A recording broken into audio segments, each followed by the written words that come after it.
Hola, mi nombre es Marcela Fernández, psicóloga clínica educativa y familiar, y hoy estoy para hablar acerca de los síntomas de la ansiedad.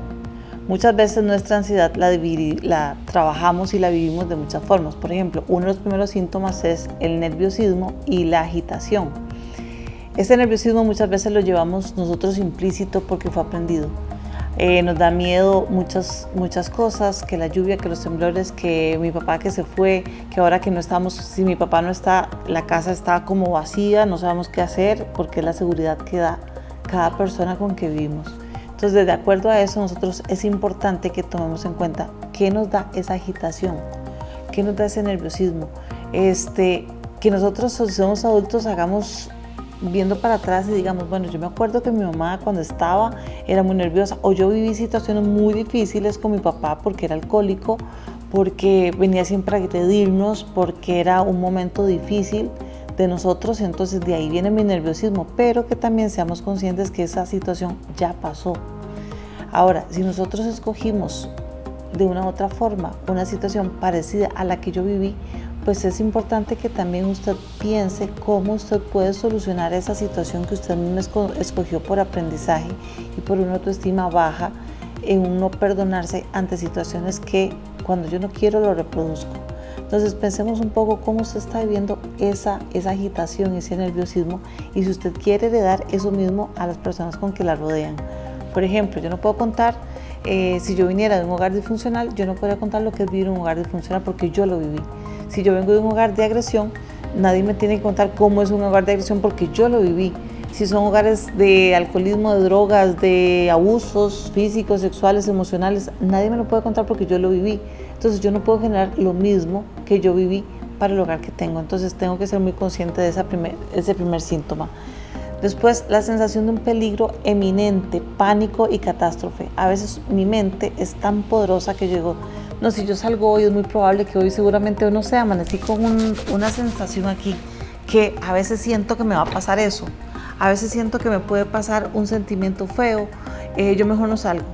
Y así yo puedo pasar una semana en que siento eso, pero lo que me da miedo es enfrentar la vida de salir y de posponer las cosas. Entonces creo que es importante desde este punto de vista que ustedes empiecen a trabajar, digamos, hasta dónde es un miedo inminente. Por ejemplo, está lloviendo y yo vivo cerca de un río, eso es un miedo inminente pero es real. Entonces hasta dónde son reales y hasta dónde no son reales. Por ejemplo, el pánico. El pánico es una situación que si nosotros la dejamos que crezca hasta me cuesta respirar, no sé me cuesta respirar, no sé cómo manejar mi cuerpo, no sé cómo manejar las emociones. Y en un segundo, si yo estoy bien y de repente me da una situación de pánico, voy subiendo hasta que ya no manejo mi cuerpo.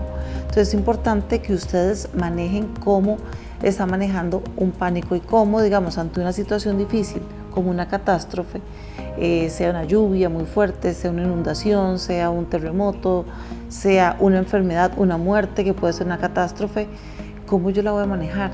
Porque el asunto es que por más de que yo grite, me desespere, entre en pánico, que el pánico más bien todo lo que hace es más bien generarme mayor ansiedad. ¿Por qué? Porque al no manejar yo las emociones y al no creerme capaz y estar dependiendo de otras personas, entonces eso hace que mis emociones todavía caigan más difíciles en un manejo. Entonces es importante que ustedes tomen eso. Por ejemplo, una mala ansiedad genera un ritmo cardíaco acelerado. Entonces, por ejemplo, siento palpitaciones, no sé cómo, sudoraciones y cosas de esas que al fin y al cabo no me dan más que el simple y sencillamente que me da miedo. Entonces, ese miedo y esa ansiedad que son generalmente no son reales, sino son generalizados, ¿cómo los manejo? ¿Cómo los voy a vivir? ¿Cómo yo puedo hacer que esa situación respire? Hay muchos mecanismos que a veces uno dice, sí, yo lo hago y lo hago de vacilón, sí, yo respiré 3 veces o conté 3 veces o conté 1.000.000, pero esos mecanismos sirven. Antes de yo decir alguna cosa en una ansiedad o en un tema de miedo, mejor respiro profundo, tomo conciencia y yo digo, ¿me servirá esto? ¿Servirá que yo empiece a gritar en estos momentos? ¿Servirá que yo estalle a llorar? ¿Servirá que yo me entre en pánico para que otros me tengan que ayudar y tras de que estamos viendo una situación difícil, hacerla más difícil? Entonces es importante que usted, ahora que usted está en calma, que usted tiene tiempo para pensar en usted, piense cómo maneja sus emociones ante toda esta ansiedad. cómo maneja su sudoración, sus temblores, sus ritmos cardíacos, hasta un momento que da mucha orinadera.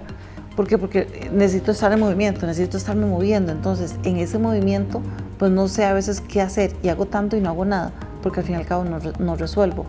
Entonces, es importante que usted siempre, en un momento de paz que usted tenga, piense, ¿cómo manejo yo las emociones? ¿Qué he aprendido yo de mi familia? ¿Cómo quisiera yo saber manejarlas? ¿Qué puedo cortar en mi familia para yo no reproducir ese patrón? Para que así de esta forma usted tenga una mejor calidad de vida en los síntomas y en cómo usted maneja el día a día que se le puede ir presentando. Cuídese mucho y que esté muy bien.